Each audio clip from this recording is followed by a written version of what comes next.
Hello everyone and welcome to another video here on the Cycling Dane Extra channel, and today we're continuing our stage previews of the 2025 Giro d'Italia, and stage 10 of the Giro is a crucial 28.6 kilometer individual time trial stretching between the historic cities of Lucca and Pisa. Unlike the hilly terrain that often characterizes the Giro, this stage is a pure test of power aerodynamics on a virtually flat course, demanding riders to push their limits on the big ring from start to finish. The Partenza takes place in Lucca, a charming Tuscan city renowned for its well-preserved Renaissance city walls that encircles its historic center. Lucca's rich history dates back to the Roman times, and its narrow winding streets within the walls offer a picturesque contrast to the open roads of the time trial course. While Lucca hosted a stage finish last year, favoring a breakaway on a flat finale, this time the focus shifts entirely to the individual effort against the clock. Riders will depart from a location within or near the city's historic confines, embarking on a road where every second counts. The route heads southwest from Lucca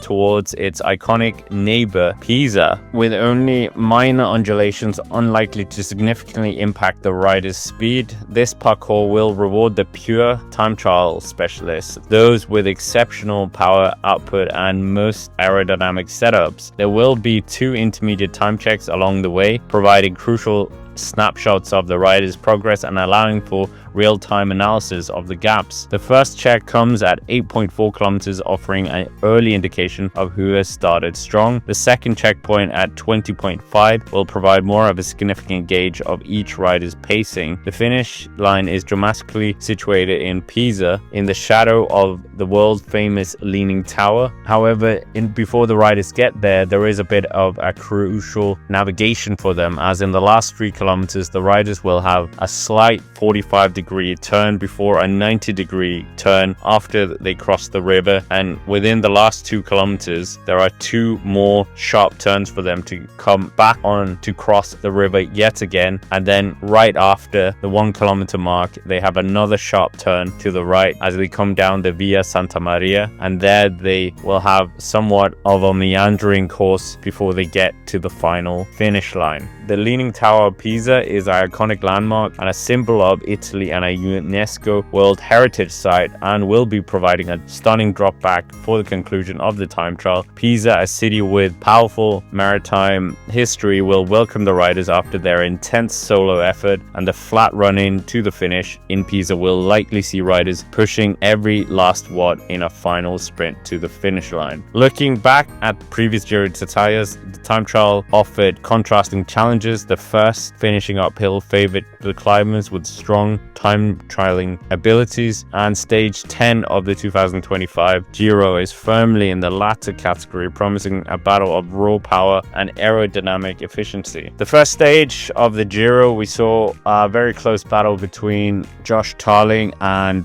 Primoz Roglic, with only a second between them, and it will be interesting to see if Josh Tarling can continue that epic form that he showed, and maybe he will be given a bit of rest by the team to be able to do this. It is a longer effort. The other one in Tirana was 13.7 kilometers, but the terrain is fairly similar in nature, with a small incline in the middle, and Josh Tarling did very well there, and hopefully he won't be getting a draft this time. But Primoz Roglic, eager to take time on rivals, will certainly be looking to try and do something here to capitalize on his performance, and as we know, he's already won 4 time trials in his career, and this one could be one he could add once more. Jay Vine as well is a very good time trialist and did a 3rd place after crashing, so he could definitely be stronger in this one. And equally, Eduardo Efini wants to represent the home nation and do a good time trial if he can, or even Juan Ayuso if he can find that TT form that we've seen him do so many times in Switzerland. But there are plenty of good time trialists. However, I think it might be fairly similar to the top 10 that we had in